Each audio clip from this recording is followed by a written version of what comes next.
Bom, seguimos a nossa aula com o conceito de funções em PHP. Né? As funções em PHP são importantes, principalmente para manipulação de strings e para manipulação de resultados. Né? Então, a gente tem aqui uma função, é um trecho de código que pode ser colocado dentro de uma função e ser reutilizado várias vezes ou nenhuma vez, de acordo com a quantidade de vezes que ele é chamado. Né? Claro que chamar nenhuma vez não faz nenhum sentido, né? Mas você pode declarar uma função nessa página e não declará-la em lugar nenhum da página. Isso não vai dar nenhum erro no seu código-fonte que você cria em PHP, ok? Então você tem aqui o comando em PHP, né, onde eu crio uma função chamada de soma, tá? Essas variáveis A e B são chamadas de parâmetros, né?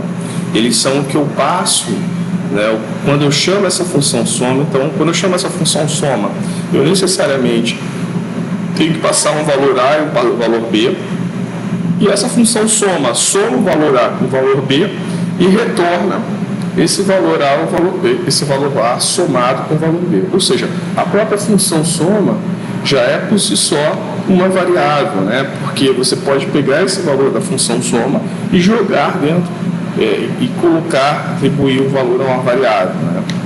Então, por exemplo, aqui eu dou comando para imprimir na tela e digo que o valor da soma é soma, passo o parâmetro 10 e o parâmetro 10. E com isso o valor da soma retorna 20 e escreve 20 na tela.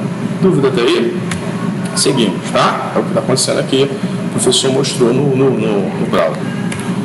Bom, aí eu tenho, além da função soma, o professor criou uma função chamada de imprime nome, né, onde eu passo um valor. E aí ele retorna, ele escreve o valor que eu passo para essa função imprime nome, tá? Então, eu crio uma variável aqui abaixo, de nome web, e escrevo na tela. O nome da disciplina chama a função imprime nome, e passo o valor web, e aí ele vai escrever o web. O nome da disciplina é web no navegador, usando o conceito de função. Aqui, estou mostrando a execução da função. Bom, isso tudo vai culminar no que a gente quer chamar de funções pré-definidas em PHP. São funções que existem em PHP, que alguém já codificou em PHP, e você só precisa utilizar chamando essa função e passando os parâmetros necessários. Então, a primeira função é a função de comparação. Né? Por exemplo, eu tenho duas variáveis aqui, senha 1 e senha 2, onde tem o valor web 2023 e web 2023. Quando eu quero comparar se dois textos é igual, eu uso um operador de menor, um operador de igual e um operador de maior. E aí eu verifico, né, se esse operador aplicado a esse operador aplicado a duas variáveis vai retornar 0, vai retornar 1 ou vai retornar menos 1. Se retornar 0, significa que as duas palavras são iguais. Se retornar menos 1, significa que o primeiro operando ele é menor do que o segundo operando. Ou seja, o primeiro texto é menor que o segundo texto. E se ele retornar 1, é quando o segundo operando é maior que o primeiro texto. Tá? Então, o ideal é que ele retorne 0, indicando que os dois operandos são iguais. E se ele retornar 0, o que o professor está fazendo? O professor está escrevendo os valores das senhas são iguais. Além desse operador, aqui que a gente viu na linha 24, para testar se duas strings são iguais, eu tenho uma função str2upper, né? O que ela faz? Né? Quando ela é aplicada, ela converte todo parâmetro para maiúscula, para caixa alta. str2lower, né? Quando ela é aplicada, quando eu passo um parâmetro para ela transforma todo o conteúdo do parâmetro para letras minúsculas. Substr, essa função retorna parte de uma string, ou seja, ela passa a substring passado como o primeiro parâmetro, a partir de uma posição com um certo comprimento. Por exemplo, se eu passo a palavra amor e passo a posição 2, ele vai imprimir apenas o OR, porque o O está na segunda posição e o R na terceira posição. Lembrando, todo texto começa a contar do 0. Então, o A é 0, o M é 1, o O é 2 e o R é 3. Então, ele retorna a partir do O. str_pad. Essa função recebe um string como parâmetro e retorna outro string como o conteúdo do primeiro, complementado com alguns caracteres, de forma a atingir uma quantidade e um tamanho especificado. O professor vai explicar isso mais adiante, tá? Essa função ela é importante para banco de dados. Então está aqui, ó. Então eu botei aqui o nome João das Couves, peguei coloquei aqui uma variável chamada de nome maiúsculo, que recebe o str2upper do parâmetro que eu passei, que é João das Couves. E aí ele vai escrever em letra maiúscula João das Couves. Tá? Segundo exemplo, o nome João das Couves, todas em maiúsculo. O professor pediu, né, a função str2lower, passando João das Couves em maiúscula, para a variável nome minúsculo. E aí ele escreveu João das Couves em minúsculo. Variável nome, João das Couves, né? Mais uma vez. E aí eu pedi a partir da posição 5. Então ele vai escrever 0, 1, 2, 3, 4, 5. Ele vai escrever das couves, certo? E para finalizar aquela função que o professor ficou de explicar, toda vez que ele fizer João das Couves, e aí ele passar 25, então, por exemplo, suponha que essa string tenha tamanho 15. Ele vai colocar 10 asterísticos aqui para completar, eu não sei se tem 25 posições, mas para completar as 25 posições, ele vai completar com um asterisco até obter as 25 posições. Então, essas funções são bastante usadas, principalmente essa aqui, para complementar o banco de dados com um tamanho especificado. Por exemplo, a variável vale 40, tem 40 posições.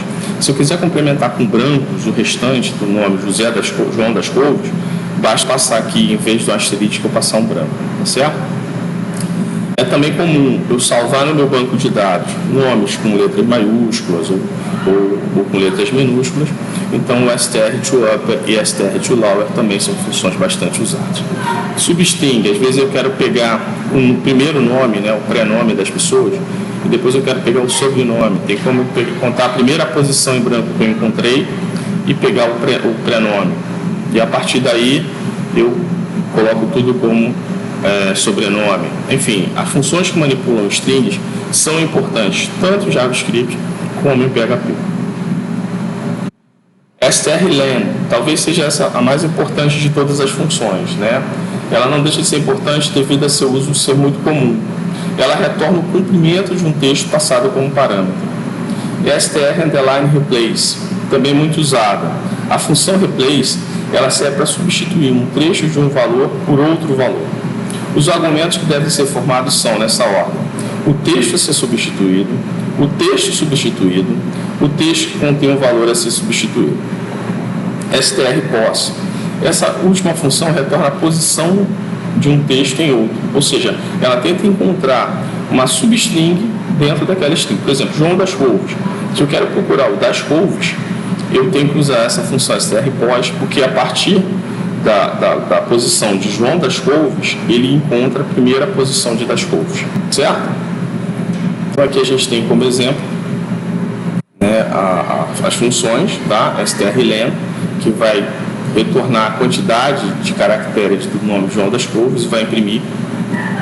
A strreplace, ele vai pegar essa função aqui, essa variável lá mundo, e vai transformar a palavra mundo por leitor, usando a função strreplace. Depois a gente vai usar essa função strpos, que vai mudar estudar na FireTech, que é o maior barato, pelo texto, estudar na exerge, né, que ficaria na exerge, é o maior barato, e aí ele vai retornar a posição, né,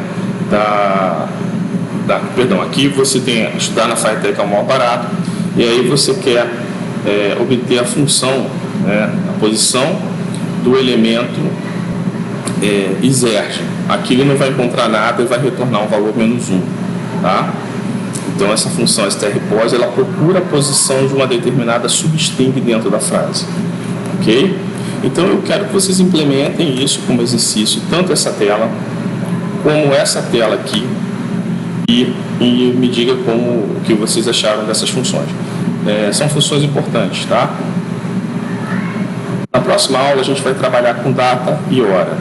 A gente vai trabalhar com data e hora em PHP.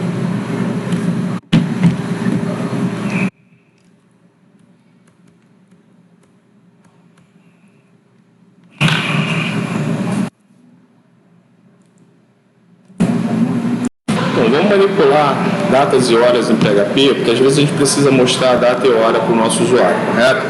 Então a função date, ela recebe como parâmetro um string, no formato que queremos formatar a data e a hora local e retorna uma string. Então, por exemplo, aqui nesse exemplo, a gente tem aqui a data em dia, mês e ano. Aí, se eu quiser imprimir só o ano, eu passo um parâmetro y para a nossa função date, tá? E aí, se eu quiser também obter o próximo mês do ano, é só eu aumentar em mais um mês, correto? E jogar na variável m. Então, se essa variável m ele vai ter um valor de 1 a 12, tá? Porque a gente adicionou 1 ao mês, tá? Se a variável próximo mês conter 1, eu vou escrever mês que vem, janeiro. Se conter 2, eu vou escrever mês que vem, fevereiro. Se conter 3, mês que vem, vai ser março, abril, maio, junho, julho, agosto, setembro, outubro, novembro, dezembro, sucessivamente, tá? Temos sempre um break para evitar, quando o case acontecer, a gente sair dessa estrutura toda, tá? Então ele vai inspecionando 1, 2, 3, quando ele acha o 4, por exemplo, ele imprime abril e sai do laço, tá? E o default é que se ele não encontrar nenhum valor de 1 até 11, ele escreve dezembro. E ele escreve na tela o próximo mês, certo? Então aqui no caso a data atual é 16 de fevereiro de 23, o próximo mês é o mês de março. Bom, a gente tem, né, o MakeTime, que ele faz a data de acordo com os parâmetros que a gente passa, né, uma função pouco usada, mas é uma função também disponível no PHP. Vocês podem implementar, por favor, essa parte em vermelho, e aí você vai ver a função MakeTime. Por padrão, o PHP utiliza sempre como fuso horário o valor já configurado nas máquinas onde está instalado. Por isso, um problema quando você tem várias aplicações rodando em um mesmo servidor, podem possuir um fuso horário diferente.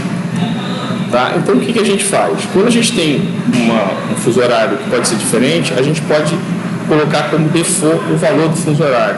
Nesse caso aqui, a gente está usando o fuso horário da cidade de São Paulo.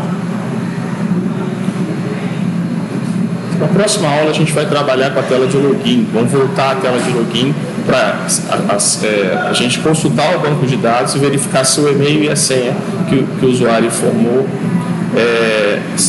que o usuário informou é válido ou não, ok? Até a próxima aula.